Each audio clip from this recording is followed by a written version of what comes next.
welcome to Born for the Trades, a home service podcast. I am your host, Mandy Bala, sitting next to my co-host, Shreya. Today, Hello. hello everyone. Today's guest is Aaron Husak, CEO of Balance Comfort Cooling and Heating, a company that started in 2012 providing energy efficiency assessments in Fresno, California. Since then, they have expanded to include the fire protection design, installation contracting, HVAC, and plumbing services. In 2021, the company earned 12.3 million and was named 511 on the Inc. 5000 list.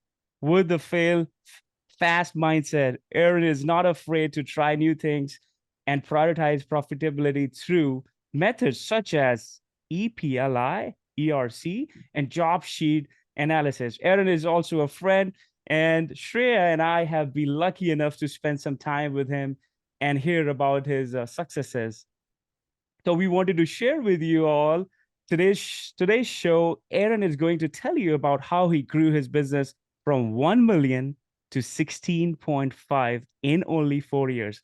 Join us as we dive deep into the world of home service entrepreneurship, interacting with industry leaders, coaches, and entrepreneurs about their experiences, challenges, and victories.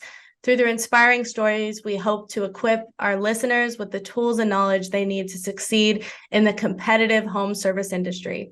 So whether you're a seasoned pro or just starting out, tune in to Born for the Trades podcast for invaluable insight and real-world inspiration.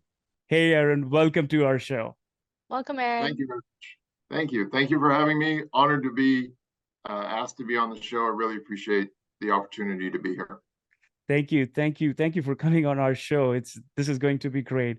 Aaron, can you tell us about how Balance Comfort started and its evolution over time? How did working with Lease Air impact your business? Sure. So we started out doing energy audits, as you mentioned, in 2012. That was through a utility-funded program where we were going out and testing customers' homes for building leakage, duct leakage. We were looking at insulation levels, and these were customers that were spending, in some cases, $500 a month. In other cases, they were spending up to $1,000 or more per month in the summertime on their heating and electricity or heating and cooling bills. And so the reports that we were providing back would give them some insight in terms of what they could do to improve. What was interesting about that program is that there was no connection between the report and actually getting the work done. So once the report was submitted, I never saw what happened after that. Now, that always bothered me. So we worked with that program for a couple of years, and in about end of 2014, I started to see a need for us to find other opportunities. And I started reaching out. I actually joined BNI, the networking group, and was introduced to Lease Air through that networking group.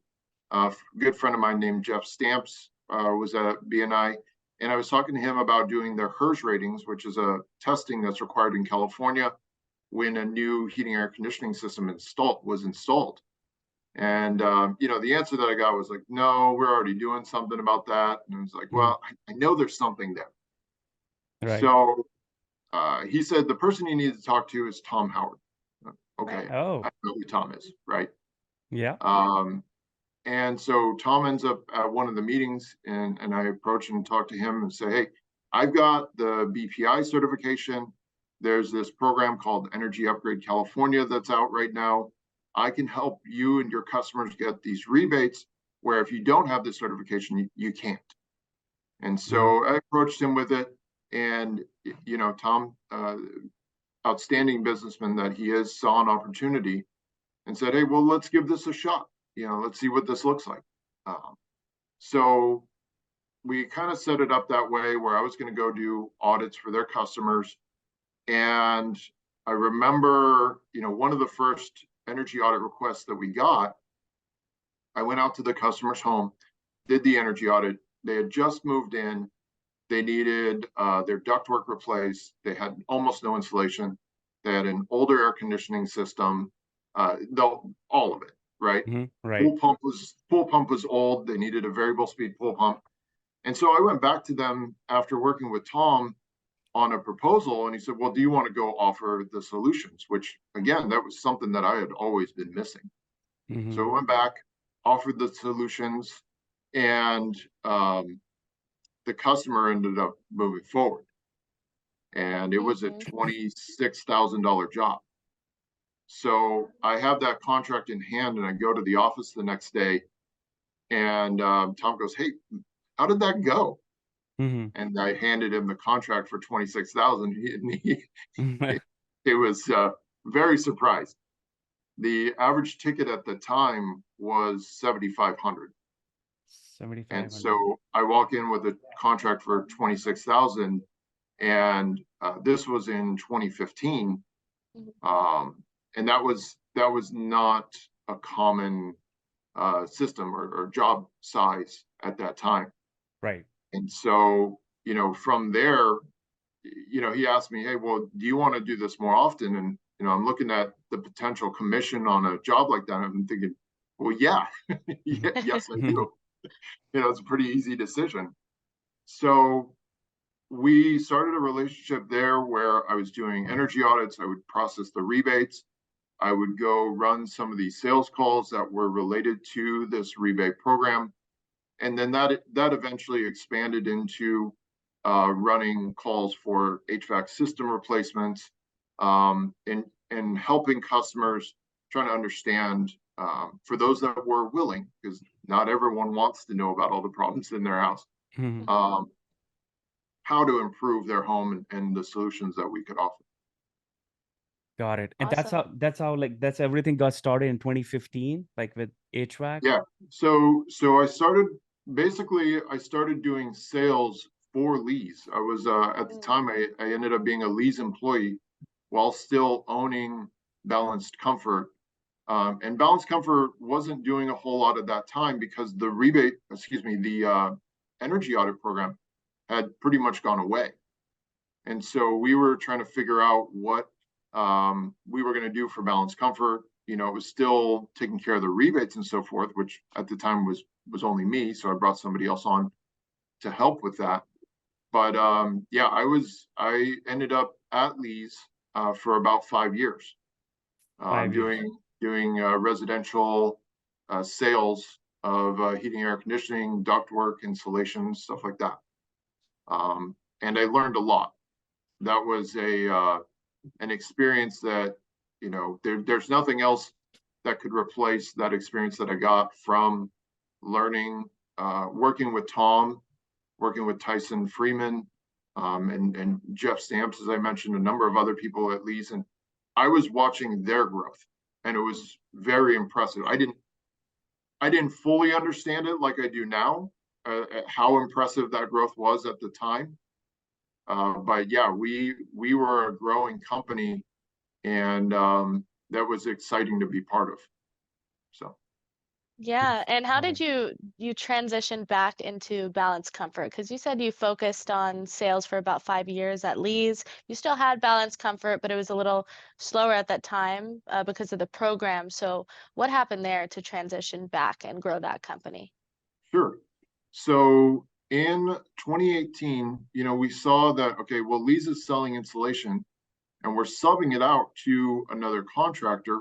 Why couldn't Balanced Comfort do the installation? And so I went out, got my installation contractor's license, and then Balanced Comfort started doing the installation work that was being sold by Lee's, which worked pretty well. And then in 2019, I got my HVAC and general contractor license, and we were awarded a contract for the low-income weatherization program. And that's run by pretty much PG&E, the other major utilities in California, have this weatherization program that provide weather stripping and windows and insulation, a huge list of products and services. And so in 2019, I'm starting to focus a little bit more time on Balanced Comfort because there's a lot of opportunity with this weatherization program. And there's a very steep learning curve. They give you, and I'm not kidding, an 880-page manual for that weatherization program. I It's bet. insane. Yeah. And well, if you don't do anything at a customer's house that's in that manual, the whole house fails. So if you miss something, you get a fail. And after so many fails, you're out, you know? Wow. So I was trying to get the people that were already working at Balanced Comfort doing some of the installation and other stuff to work with that program, and it was very challenging. But 2019, we pushed through, and we were looking at 2020 as a breakthrough year for us with weatherization. We thought that, okay, we brought some people in, we hired people with experience in the program, which is what I should have done from the beginning instead of trying to figure it out on my own. Brought some people in who understood the program, had worked with the program for a long time, and developed a team for weatherization so that going into 2020, we were projecting, okay, we did 1.3 million in 2019. We were saying, okay, well, let's shoot for 5 million in 2020.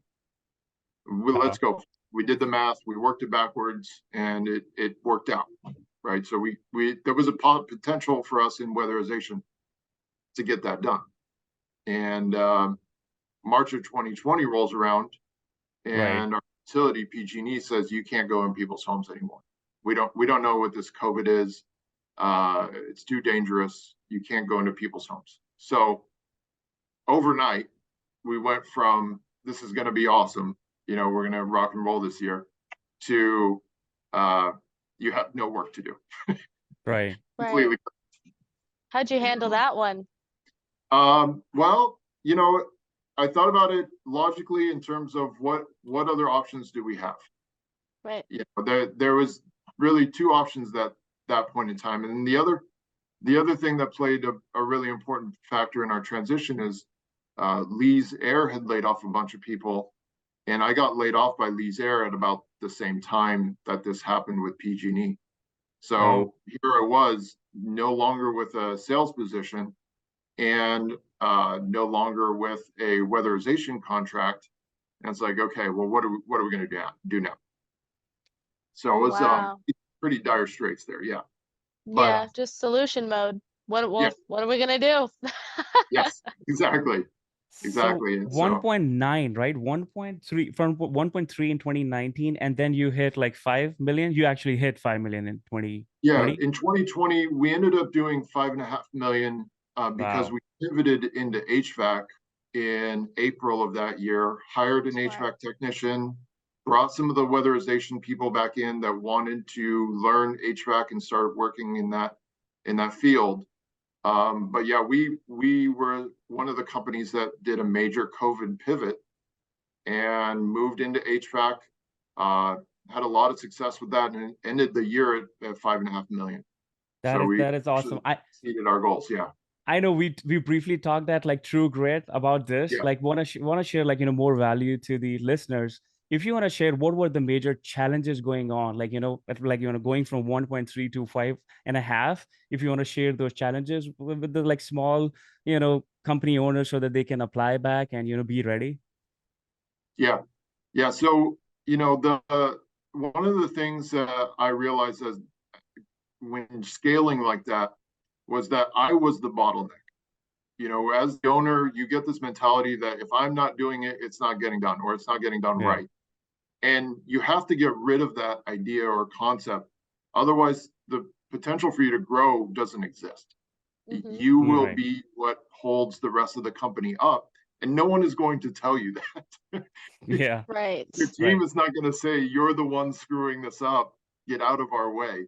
Right. They're just going to follow, whatever you've set up for them. Now, if you find someone that tells you to get out of the way, you need to hang on to that person because that's a really good person. Right. And how do you do that? How did you transform your company into becoming a machine instead of codependent on the owner type of thing? So I would say that it didn't happen in 2020. That I was still touching and very much a part of everything in 2020. So I was answering the phones, I was talking to customers, I was talking to the techs. The one thing that I was able to accomplish, because I knew it wasn't going to be possible, is I was not in the field. Mm-hmm. So I see a lot of technicians who start their own company, think, oh, this owner doesn't know what they're doing. This guy's an idiot. I could do this on my own, right? Right. And then the technician goes out and starts their company, and they're in the field, but then they're also the CSR in the field, and then they're also supposed to be the bookkeeper, which doesn't happen. And then they're also they're trying to play all these roles while also being in the field. And I knew that wasn't going to be possible. Um, it would take me much longer to figure out and solve some of the problems in the field than just hiring someone who's very good at doing that. So that was one of the major things right from the beginning, that I knew I'm not going to be the field guy. And so that was one of the ways that we were able to scale. I also have a pretty good handle, and I was able to see what Lee's was doing in terms of marketing. And so I learned a lot from them working there, and I mirrored some of those things.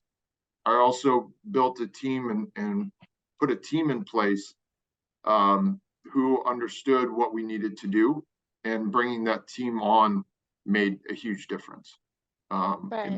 back in 2020. Love that. Trust within the culture and stuff like that, because maybe part of the reason that owners are so attached at the hip for so long and can't grow because of that is because of a lack of trust. Like they can't do it like me, but then maybe they don't provide the training to carry out that task Yeah, in a way that they want, right? yeah. No, I had been given an opportunity to grow something or to build something, and so that fear component had all been kind of absorbed after I lost my job and I lost the biggest contract that we had. It's like, well, it can't get worse than this. Mhm. Right. Right. So Right. it was a So, positive thing in a way, right? Do you see it like that when you look back at it? oh, 100%. Yeah, no, Yeah. I would not be here if those two things had not occurred. Um, and I am very happy where we're at right now. And this is what I really enjoy doing, and this is what excites me. So I'm very thankful, as difficult and as challenging as that was at the time. I am thankful that it happened. It doesn't sound great, but that, Love it. yeah. Adversity, right? Yeah. And I know we briefly talked about like, a few things, and I think you just mentioned like, hey, I asked you, Aaron, like, what exactly you did and what exactly you're doing. You just said one thing. You show up every single day. You want to just share more insights about like, if you want to go deeper into that, like what do you mean? Like show up and what exactly that mean? Yeah. So physically being here is definitely important, but no, I am always focused and thinking about the business, whether I'm in the office or not. It drives my wife crazy sometimes, but she understands that this is who I am. Mhm. Where, I'm here working on the business as much as I possibly can. I have continued to, like we talked about, not being the technician in the field. I've Mm-hmm. continued to be working on and not in. And so where I find myself doing tasks that other people on my team should be doing, I'm working to continue to delegate and set up a process so that they see, okay, well, this is how I should do it, and this is what needs to get done. And then, um, like you said, it's trusting the team to do it until it's not done correctly. And then we got to sit down and make some correction. Love that. Thanks for Right. sharing. Having A players on your team and training, I think that plays a big role, right? Yeah. And I have more of a luxury now bringing on A players than when I first started. When we switched over, it was just a matter of finding people who I've believed in, that I felt I could trust. Sometimes I was wrong, and Mhm. sometimes I definitely made hiring mistakes, but I didn't wait to make that correction. I made that correction quickly. And so, we'd bring someone on. They say they'd had 4 years of experience on install. Everybody says they have 4 years of experience on install. And Yeah. when they're unable to install an evaporative cooler or a swamp cooler, you learn pretty quickly that what they told you is not accurate. Yes. Those are So easy, by the way, right? Those coolers, those yes, those are Yeah. pretty quick. it's a water line and a pump. I mean, this Yeah. is not very complicated. So yeah, you don't have them in Florida because you got the humidity, but in drier climates, they're Yeah. pretty, they can be effective. So yeah. I wanted to ask when you discovered EPLI and ERC, and what kind of effect that had on your company, and also if you could describe to people that might not know what that is, what it is, simply how you found it, and how it's changed your business. Yeah, the first time you hear about EPLI is not when your attorney asks you, do you have EPLI? That's not the time you want to hear about it first. And that's, Yeah. unfortunately for me, that's the first time I heard about it. In California, these things are bound to happen where suits get filed. It sucks. It makes doing business that much more enjoyable. But yeah, EPLI is essentially insurance against lawsuits. So it's like you've got insurance for your vehicles. This is insurance for certain types of legal actions. And I had never heard of that before. I went through school for finance, so I went through business school. Um, and I, have been following the groups on Facebook since I made the transition over. And I think maybe once or twice it had ever come up. And so for companies that are smaller who don't think, oh, everybody I work with is cool, it's all Mhm. good, there's no problems here, it's never going to happen. It's going to happen. It just, and this year seems to be like it's happening more often as of the last 6 months Mhm. than I think it has in the past. And I've heard other people say that as well. And one of the reasons, and I posted about this in one of the groups, um, we know your phone is listening to you. Mhm. And so when you start talking about getting fired, you start getting served Facebook ads or whichever platform you're on Oh yeah. for, oh, hey, you got terminated. Well, fill out our form and we'll get them. And so Right. now you've got like attorneys marketing, or they're marketing in a similar fashion to what we would to find people to create these suits for. So EPLI is one tool that will help protect you. I strongly suggest anyone that has not heard of that before, definitely look into it. Yeah, a lot of people, I'm sure, like they are not aware of this EPLI. And Yeah. what are your thoughts, Aaron, on the company size? Let's say the home service industry owners, like regardless of any size, do you recommend having EPLI from day one, regardless of any size of the company, or Yes. they should I, wait? yeah. Unless you're one man operation, yeah, I'm hoping you're not going to sue yourself. But Yeah. outside Cover of your that, ass, basically. yes. And what's important to understand about the EPLI is that once that policy is in place, it only covers since you put it in place. Okay. So if you've got stuff that happened prior to that in some cases they have 3 years or more to file a claim. You want to get it in place as soon as possible. Got it. And this policy will protect the employee, like basically getting sued from the customers and employees both, or Yeah, so it will either. depend on how the policy is written. And the policy is also going to be priced out based off of a number of factors. I think in our case, it was based off of either our payroll or our number of employees. So it's something that you should ask. You could ask your insurance broker about, your insurance carrier, just to get more information and find out what it would be looking at for you. But I mean, the cost of it versus the potential cost of even something minor right now is a huge savings. So yeah. Love that. Love that. Thanks for sharing. And I think we're gonna touch base on ERC, right? That's Yes.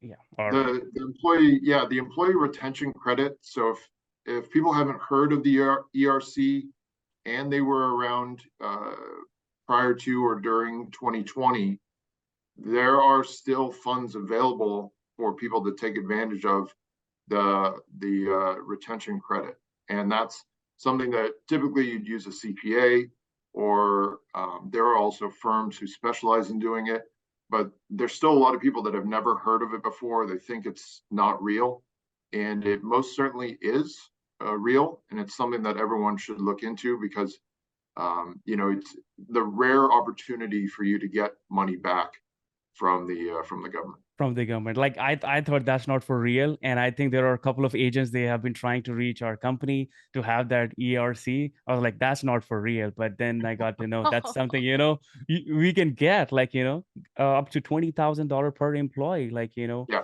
that is, so we are, it's a yeah, significant we're in the, amount. it's around that, right? I think it's 26 per employee. It depends on a couple of different factors. So you'd want to talk to someone that's qualified to do those calculations for you. Mm-hmm. The form and the paperwork is pretty simple, but as with anything in the government, there are some other complexities to that program. So yeah, I would talk to someone that's qualified. Be aware that there are firms out there who specialize in the ERC, and take a look at their fee structure before you move forward with them. Your CPA might be able to do that for you.